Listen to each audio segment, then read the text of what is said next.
I came to school because I could go outside of myself. It was like coming into another world. Your memory is the strongest part of the school. Our playmates, our teacher, how strong they were to endure what they had to go through to make sure we got an education. The love we have for this school and the love that everybody put into this, it was togetherness. This was our souls. I want this school to be known because if you don't know history, if you don't know where you've been, it's difficult to realize where you're going. When I speak of this school, I say 107C. The 107C is the 107 colored school. That's why the C is so important. Don't forget that C.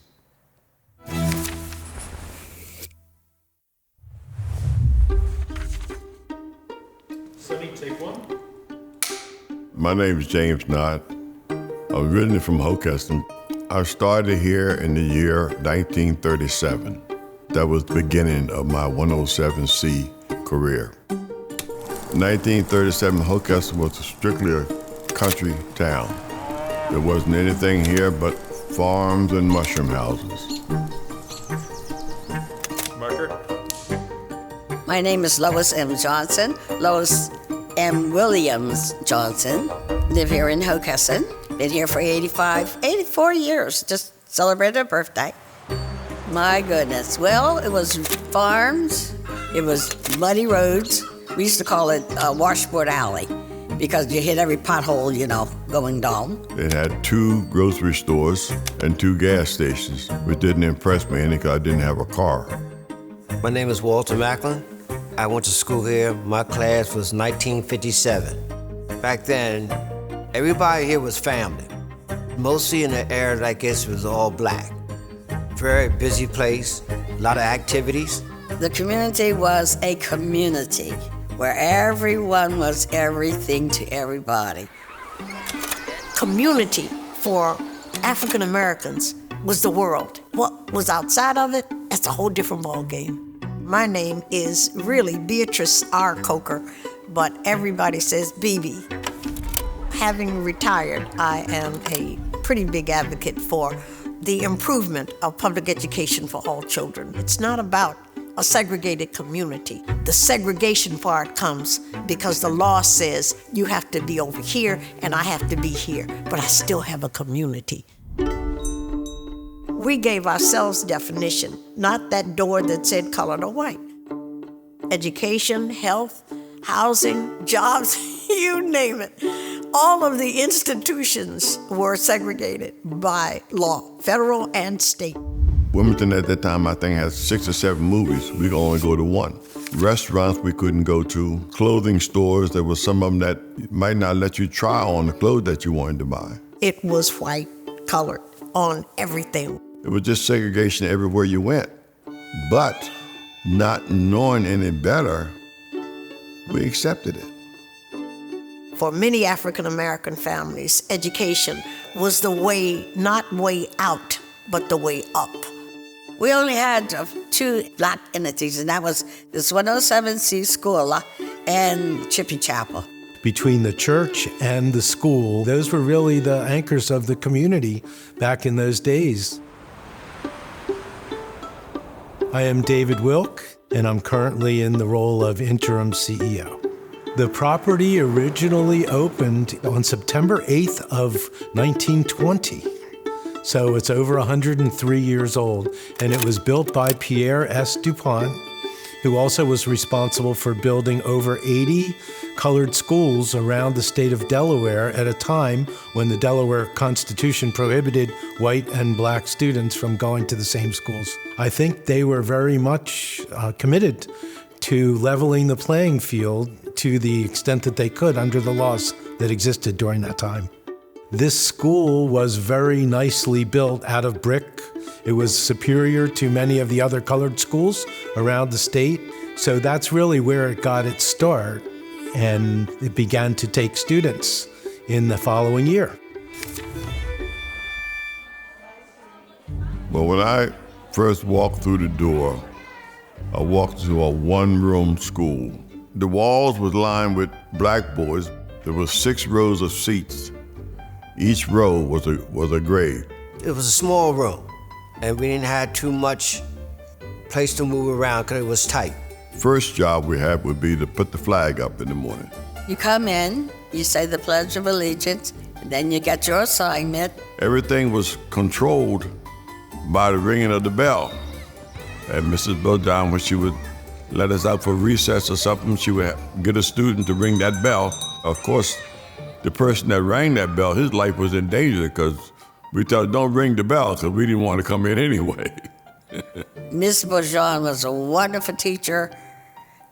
She made sure that you learned. She was very hard but fair. She didn't play.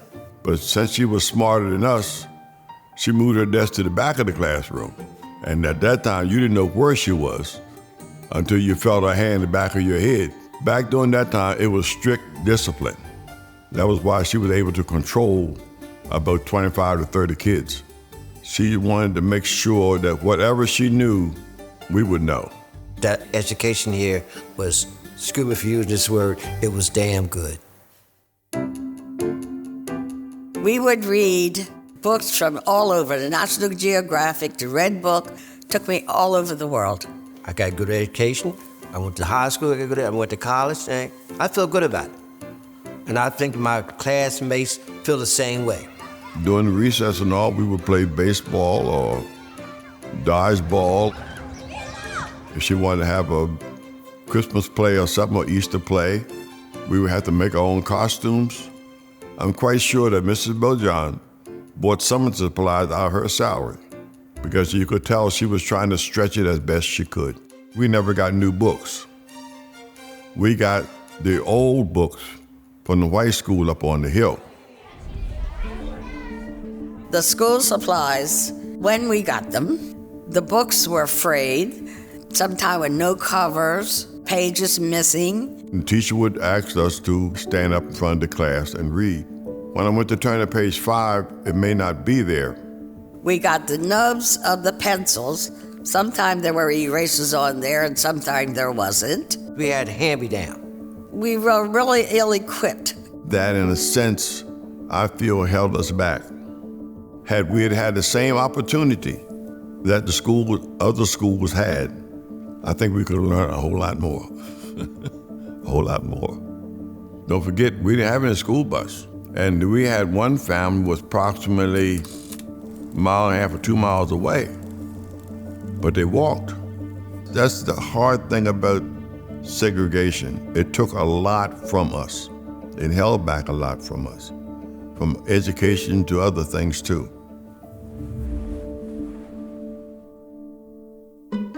The Beulah family operated a produce stand right near the corner of Valley Road and Limestone Road for years. I lived right next to Shirley on Limestone Road in Hockessin. That's where you had to walk from. The bus would go right by us going to the white school. During the wintertime, you had to dress warm with your boots on, gloves and everything. But hey, we had to do it if you want to get education. She wanted to see something more than her child standing on the road and the bus going by. She wanted to go into Wilmington to see about a lawyer. Louis Redding was an African-American lawyer who graduated from Harvard Law School. Was the first African-American lawyer in the state of Delaware. Louis Redding played a really big role in desegregating schools in the United States of America. He stood up and made a difference and would not back down. He sacrificed his own personal career. This is a family and a man that we must not forget. He told my parents, says, now, if you don't mean to go all the way, we won't start it. And my mother very adamantly says, we are going all the way. My name is Collins J. Seitz Jr., and I'm Chief Justice of the Delaware Supreme Court. My father was then Vice Chancellor, Chancellor Collins J. Seitz of the Delaware Court of Chancery. The Delaware Constitution required segregation in Delaware schools. Plessy versus Ferguson said separate as long as it was equal was constitutional. One problem with separate but equal is that separate never was equal. Because he had to operate under Plessy versus Ferguson, he needed to visit both the schools and make a comparison between them. Number 29 has a very attractive auditorium, a partial basement which provides storage space, and more adequate space for heating and hot water. 107 has none of these. Number 29 has several of the accepted forms of drinking fountains. Number 107 does not. Number 29 has modern, spacious, sanitary toilet facilities. Number 107 has one commode in a very small room which adjoins the space where the children's lunches are kept. My father did not engage in delay. He ordered the immediate admission of black students to the white schools in Delaware. Chancellor Seitz, he knew the law and he knew the justice and the injustice that was done. It was not a very popular decision, I promise you, but it's a decision that he felt that was important to make. The Delaware cases were combined with a number of other cases to become what we now know as Brown versus Board of Education. All of the cases that were consolidated into Brown v. Board of Education were decided the same way, except for the Delaware case. We owe a tremendous debt of gratitude, not just as Delawareans, but as Americans to Judge Seitz. In 1954, the U.S. Supreme Court held unanimously that Plessy versus Ferguson should be overruled. This was something we thought we would never see. These decisions changed the lives of people across the United States. The young people who were coming along behind me would get opportunity that I didn't have. Shirley Brewer, what she went through, that made us, next generation, get stronger. And look where we're at today. Desegregation was a result of the lawsuit that was filed by the Beulahs. There was a backlash from that. A lot of people say, why would she stir up a pot like that because her child might ride in the bus? She went through a lot of retaliation against her from both communities. She lost her business. She sold chicken and eggs and farm goods. All of that stopped. People stopped buying. She was like a tennis ball. She was getting slapped from both sides. The black community was not happy because they felt that things were going pretty well. As the country boys say, don't kick a biting dog.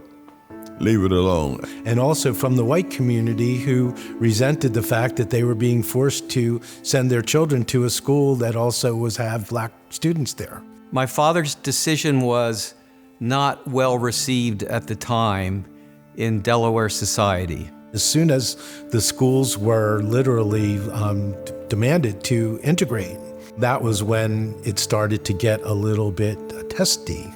It just saddens me that it had to come to a part where the children had to suffer.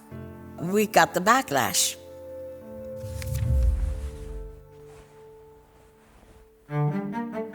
When the law was passed to desegregate the schools, they did it one grade at a time. The decision was made in '52. It probably didn't start to send children to school until '53 or '54 to the school number 29. My sister and I were transported up to 29. My mother took us up there. Miss Lois Williams Johnson, she and her sister were one of the first groups to go to school number 29. I was scared for the first thing because I didn't know what to expect. And we read in the Red Book what Miss Cheney said about us Negro children coming to school up there. And she said that she would never teach us. The propaganda in this country has been that black children learn differently.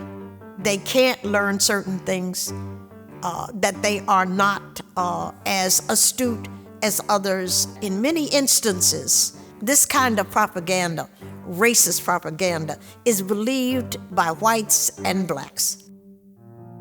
Going there was awful. My sister and I went, the first day we stepped up to 29. I had to read Little Black Sambo. I never even heard of the book. And to see a black person in a book like that, it was daunting. There was something there that was not right in the classroom. Our children were going into, many of them were going into situations being taught by people who had not a clue. My sister and I felt very alone, and thank God that we had each other. I would imagine it was a very uncomfortable feeling to be treated differently by the parents of the white students and also from the teachers in the classroom. One day, Miss Moore said to us, I got a letter from a mother over on Limestone Road that refused to send her children to school because you Negro children were in the class. When we came home that day, in fact, my mother had lost her job. My mother was a domestic. And because she sent us girls up there to go to school, the lady no longer wanted her in her home. It's a very gray time. Thank you.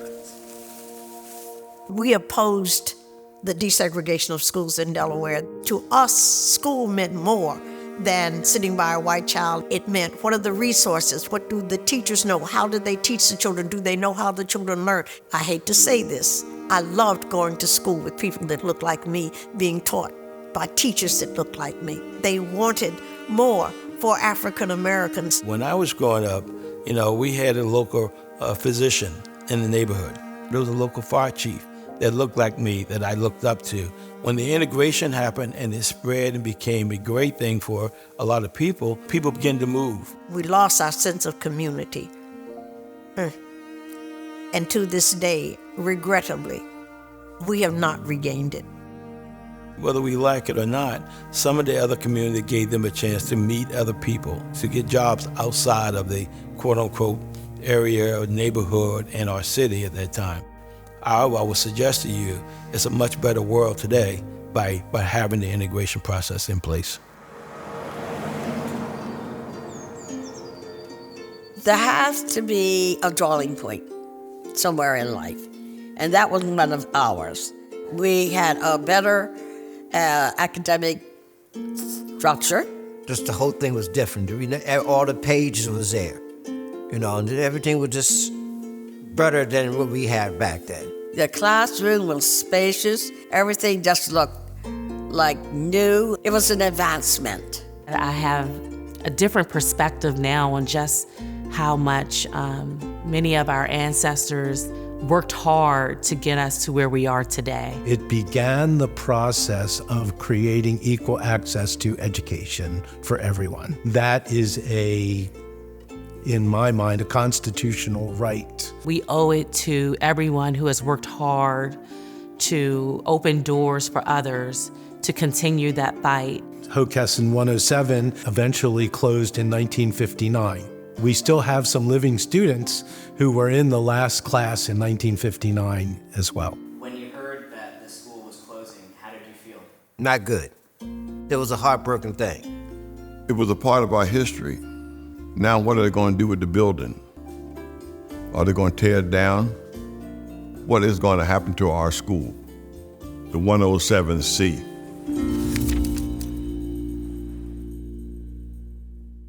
Can you describe what you know happened to the building in the years after the closure? It closed for a while. It ultimately became the Hockessin Community Center. They embarked on about a $1 million renovation and expansion of the existing building. In 2011, they ran out of money and they couldn't pay their contractor. So the construction company moved to execute by putting the property up for sheriff's sale. Received a phone call from Honorable Joshua Martin. And he was on the phone with the Honorable Judge Leonard Williams. Whenever we receive a phone call from two judges at the same time, it's usually never good. Superior Court Judge Josh Martin, who called me out of the blue one day and said, I just saw this in the paper. Shouldn't we do something to prevent this from going to sheriff's sale? My answer to Josh was, I don't even know what your full question is, Josh, but the answer is yes. The African American Empowerment Fund committed $100,000 to save the School of Hockessin. Friends of Hockessin Colored School was able to raise $225,000 literally over in a week. Vanessa Phillips, the Chief Administrative Officer of the county, and I were invited to a meeting. We basically talked to them about our vision for what we wanted to do. We are pitched all the time. We cannot say yes to them all. It really pulled at my heartstrings to hear about the fact that they put up their personal money to ensure that this piece of history was not lost. It was going to be expensive, but there was a vision and there was considerable private support. Vanessa, who often is the last to say yes, turned to me shortly after the meeting and said, we need to do this. This was a chance for us to be a part of history. There's one consistent throughout, and that's Vanessa always wins. So with Vanessa leading the way, we were able to say, okay, let's build a plan and make this a county government facility, a place that's owned by all the people of Newcastle County. Then our biggest challenge lied ahead. What do we do with this building, which was partially constructed and was in a state of disrepair?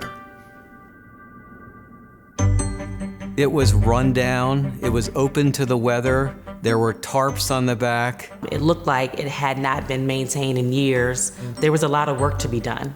Between 2015 and 2019, our research consisted of going around the state and looking at other former colored schools and what were they being used for, and we realized that it couldn't just be a museum. It needed to be something that had an active pulse. When I heard it, I said, yeah, right, I've heard that song before. We came up with the idea, and the board approved the idea of a Center for Diversity, Inclusion, and Social Equity. Once we saw things start going into action, we really got excited. On August 20th of 2020, with a ceremony here at the school, we became the 250th park in the Newcastle County Park System. When you walk in the front door and you can see the exhibits in the museum and the history and the legacy, it almost brings tears to your eyes to see that this is what we could have lost. The idea is for this to be a place where people can come together to talk about pressing issues of diversity, inclusion, and social equity. You can see the opening of the space in the back and the bright sunshine shining through, and they let you know that we have hope. Well, when I came in and seen it, I cried. It's a dream come true. We never thought it would happen. You can't put into words sometimes all of your personal feelings. It's a different look and a different atmosphere, but the deep down feeling never left. It is still Hockessin 107 Colored School. It's just a warm feeling that hits you here. It was one of the greatest. It was one of the greatest moments of my life to walk through that door, to see this beautiful building. Run on up here. To see all the hard work that had gone into it, and to see that it's going to be still here for my friends and family to come and see. So I just can't tell you in words everything. I can't.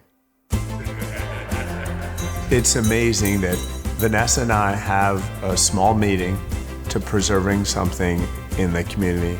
And next thing you know, the governor's on board, the president of the United States, the students are going to the White House. We said, yeah, right. We're going to the White House, but it actually happened. That put us on the map. That 107 is being recognized. President Biden was putting the 107C school on the National Register. You look at the picture, you see the back of my head. He told me, he said, sit in that chair, you're the vice president for today.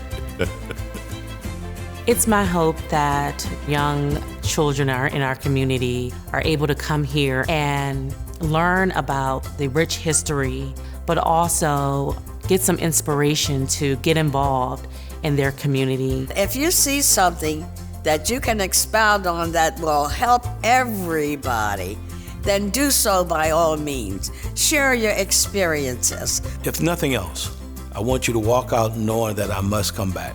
Show them the school, show them the pictures, let them know the history, see where the beginning was, and see that I'm not lying.